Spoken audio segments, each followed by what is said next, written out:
welcome back to Truck Tech, everyone. Glad to see you here. We are now looking at technologies a little differently this week. You know, we talk a lot about autonomy and we talk a lot about electrification. We don't get into every technology that is part of the trucking industry, but one that's been around for a few years recently went through a pretty big change, perhaps its biggest change since it was developed, and that was the truck wings, which is an aerodynamic way to close off the gap between a cab and trailer. It was recently acquired by ConMet out of Vancouver, Washington. And we're fortunate today that we've got both Mike Hurley and Daniel Burrows, who is the founder of Truck Wings. Mike is the vice president at ConMet. And we have both gentlemen with us to talk about this acquisition and just get caught up a little bit on how this is playing out. So, guys, welcome to the show. Great to be here with you. Yeah. So here's the thing. I've known Daniel for a few years now, and we've talked. I think probably the last time I saw you, maybe the only time I ever saw you was at the ACT Expo, Dan, a couple years ago. But we've written about truck wings over time, and I think honestly been fascinated by it because it's one of those things. It's like, hey, that's pretty cool technology, not just effective technology. So maybe, Dan, you could take us through just sort of where it came from, how you developed it, and that sort of thing. Yeah, of course. It's great to be with you again and see you. Well, it comes from the fact that I remember this old stat that like 2/3 of your fuel as a truck driver goes to overcoming aerodynamic drag. And when you look at a truck, you're like, how can I help that? Especially with fuel being the number one or number two cost in a fleet. How can I make it better? And one thing that I really noticed from my background in physics is, that tractor trailer gap causes extra turbulence, extra drag that you don't need. Now you need it to turn. So what we thought from the beginning was, is there a way to have a product that closes out the tractor trailer gap when you go at highway speeds, when you need that aero help, but when you slow down, it folds away and allows you all the maneuverability that you're used to. And that's something that that's how it started in 2015, and that's been true today. It's gotten a lot better under the hood. It's gotten more efficient. It tracks itself. It tracks the carbon. It tracks the opening, closing, and everything else like that. But the basic physics hasn't changed since the beginning, which is let's make our truck look as much like a bullet train as possible to save the most fuel and put that money back into the driver's pocket. And of all the names you never used was Shinkansen, I guess because it was taken, right? When you talk about bullet trains. That's right. Mike, before I get to you, Dan, one other question. Mike Roth, who you know pretty well at the North American Council for Freight Efficiency, told me on more than one occasion that he's talked with you and that early on he said, you're taking on something that's really never been done and, good luck, but not really sure you're going to be able to do it. But now when I talked to him, he said, hey, he got it done. He made it happen. Why would a guy like that, who has that Navistar background and, has obviously been around trucks for a long time, knows a lot about low-hanging fruit in freight efficiency, why would he say something like that? How did you sort of beat him at his prediction? Well, Mike's been a great friend and a huge supporter over the years, and I've learned a lot from him. If we've been successful, it's partly because Mike's helped us see around some corners otherwise we would have run into. So huge thanks to him, first of all, for helping us along the way. It's not a new problem in trucking. It's actually, and we're not the first person to try and solve this. I mean, people have always known that this is a big aero problem. And when you look at it aerodynamically, you can see the tractor trailer gap should cause a lot of issues and shouldn't be there. I think the solution looks simple, but there's a lot underneath. There's moving actuators, there's sensors for safety, there's a telematics platform that tells the fleet, when is it open, when is it closed? It tells of any maintenance issues.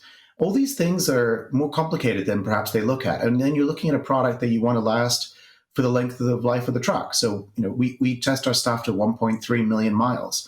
And that is, I think it's just a high bar to reach. And so we've spent tens of millions of dollars in R&D building a better and better product, and took 7 years to get to this stage. So it's not sometimes you have to go through a complicated phase to get to a simpler product at the other end. And I feel like that's where we are now. And I'm very proud of the product, but it's certainly been a it's been a journey to get here. And Mike has seen a lot of people come and go and not had the staying power to work through those issues, listen to the customers, solve their issues, and make sure you're delivering a product that works for them.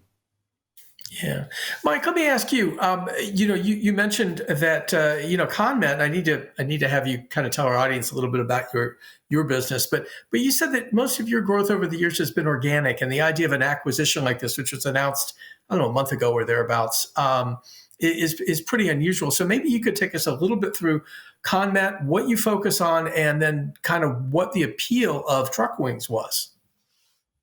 Sure. Well, we have a laser focus on the commercial vehicle market first and foremost. So we're a private company. We're an ESOP, so we're 100% employee owned, and so we really focus on adding value for our customers. And historically, we've been really focused on the OEM side of the business. We really push a lot of OEM product. We have 3 product groups. We have wheel ends, which are proprietary ConMet products. We have castings, which are proprietary to the customer, and then plastics that are proprietary to the customer. So we own our problems. We own the problems of our customers. We're a turnkey solutions provider. We do everything from design to testing, engineering, manufacturing. We do it all. And so when I first met Dan, it's been less than a year ago. I know Dan had been in discussion with other people within ConMet. The timing just seemed perfect because Dan and his team had really worked the problem, solved the problem. They've done a great job with the customers that they have on board, with putting product out there, getting real life testing, getting real data. When you look at all the data that they've gathered, it's data that's been gathered through the customers. It's the best independent testing you could possibly have. And so when you see the amount of savings, that are passed on just in fuel savings for the customers, the fleets, when you combine that with the opportunity for the OEMs to get greenhouse gas credits and the new emissions requirements that are out there, the environment is a winner here. Every truck wing set that's on the road is the equivalent of the carbon reduction of 2 passenger cars per year. So it just seemed like a win-win-win for everybody involved. We have the reach with our customer base that we can take this to the OEMs and to the fleets, combine our sales force with Dan's sales force. It just seemed like really good timing and something that we needed to make happen. And so we were able to do so. We're super happy to have them on board. Yeah, I can imagine. One of the questions, kind of the first question that came to mind for me was, Dan, having a ConMet and, as you mentioned, Mike, the sales team that you have, sort of the force multiplier, if you will, of being able to get this out to people. Dan, you probably could have done that over the years, but it was going to take you a lot longer. When I've talked to you in the past, I said, well, are you going to go public? Are you going to sell? What are you going to do? And you always sort of demurred on that. But clearly, you came up with a partner you felt comfortable with. Did you talk to others, Dan, before you, were you in discussions with other companies too?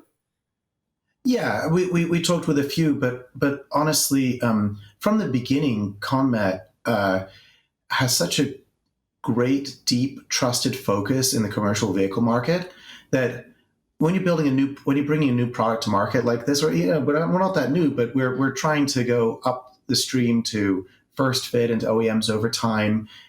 You want to find a partner that the industry knows and trusts and work with, and this is really a hands meet glove type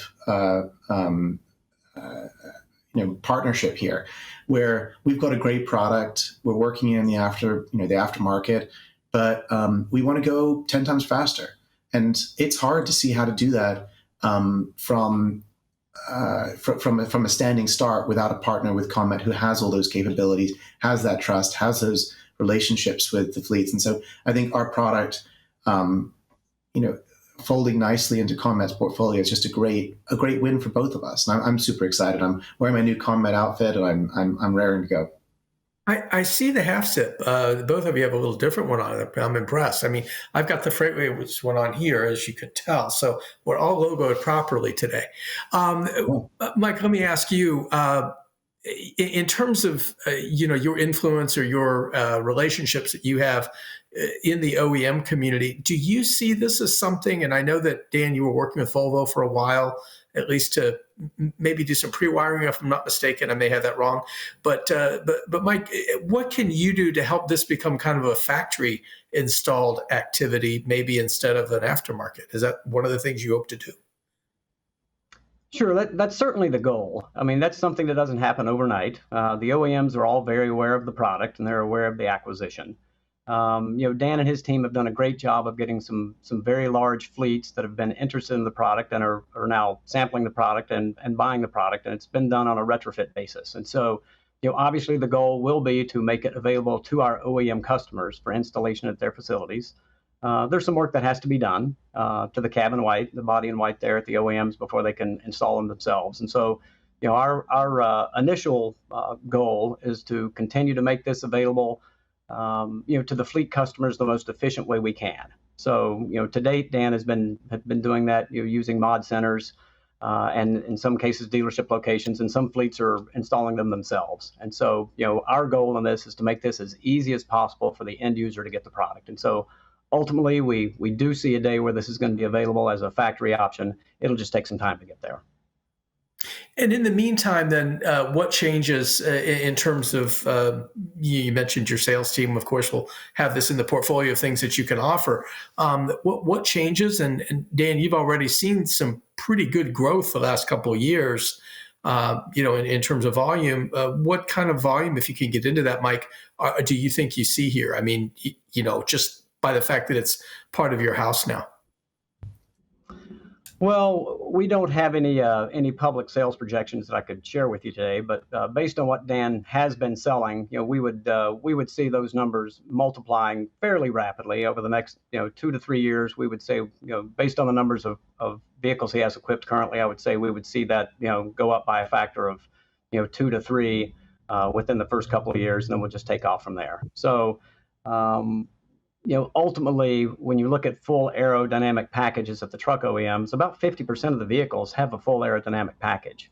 So, I'm not suggesting that 50% of the vehicles will be equipped with the Truck Wings product, but it's good to have goals.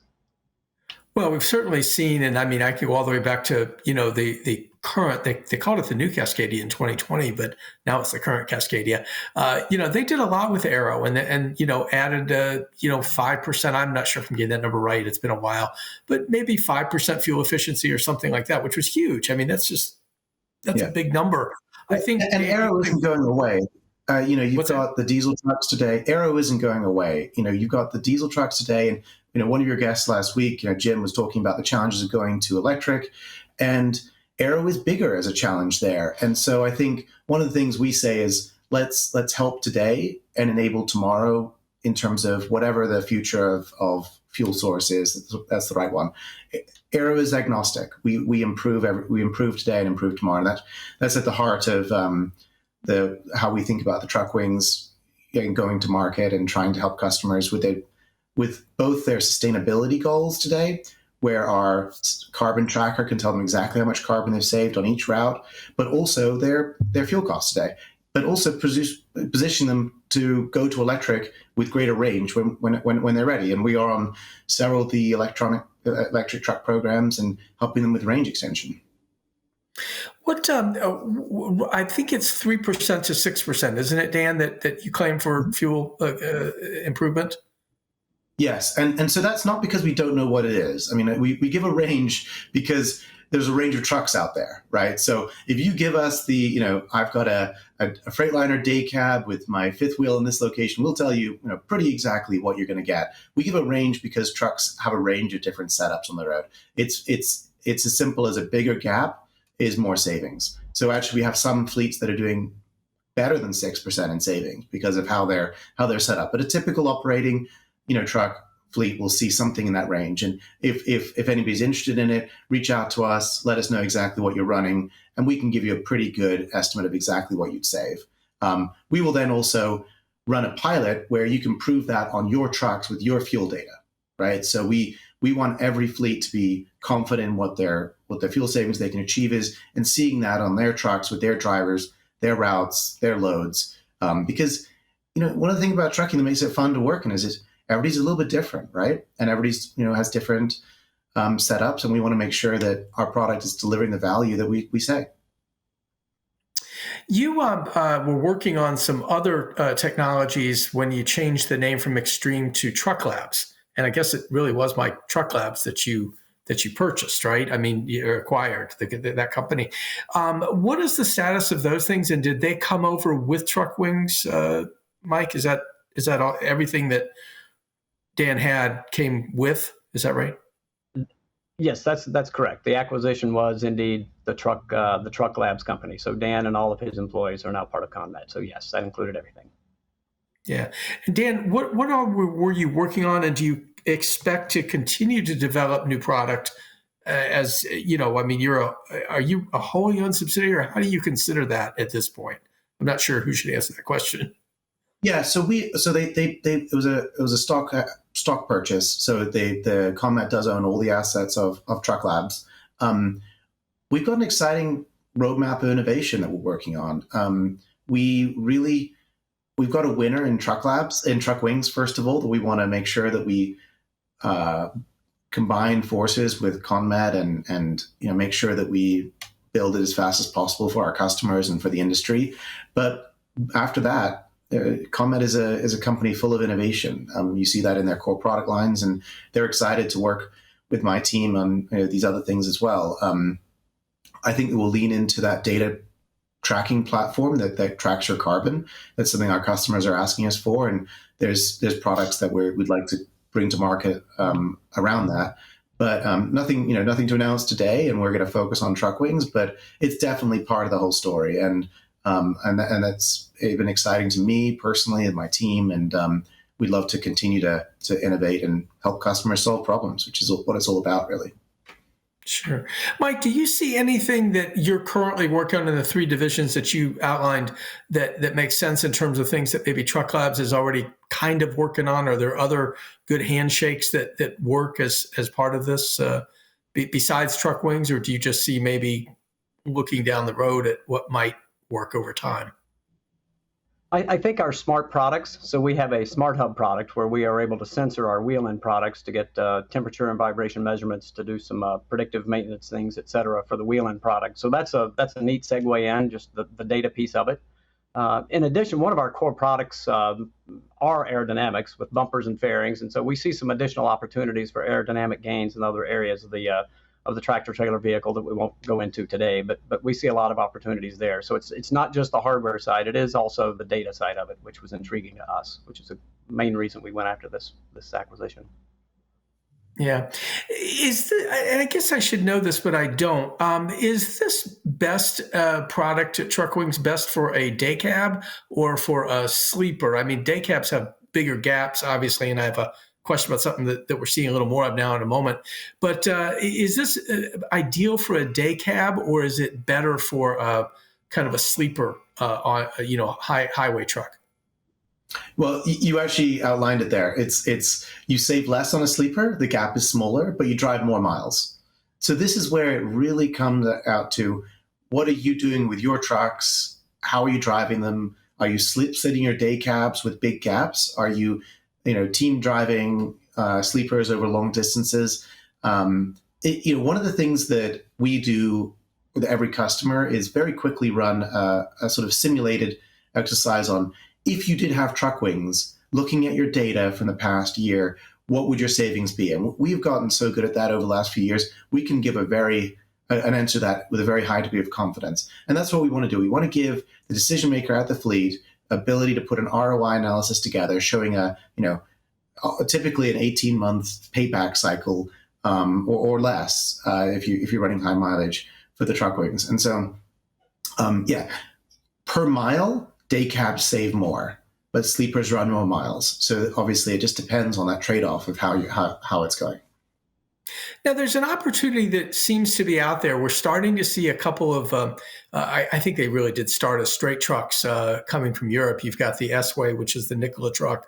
You've got the Hyundai Exient fuel cell truck now that's just starting over here.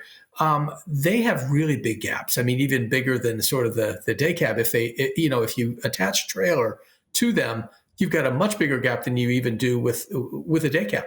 Is that a fertile ground to attack? Is that something you're already working on? I mean, it seems like Truck Wings. 100%. You can imagine. I mean, I can't talk about individual customers, but where you can drive a truck, between the tractor and trailer, the gap, you're seeing. I mean, at the extreme, it's two trucks driving down the freeway, right? I mean, as it gets bigger and bigger, the savings get more and more. So yes, it's a big area. Range is certainly always a question for these fleets and new OEMs, and we're talking with people on it. It's an exciting area. As I say, aerodynamics doesn't care what your powertrain is, whether it's renewable diesel to nat gas to electric.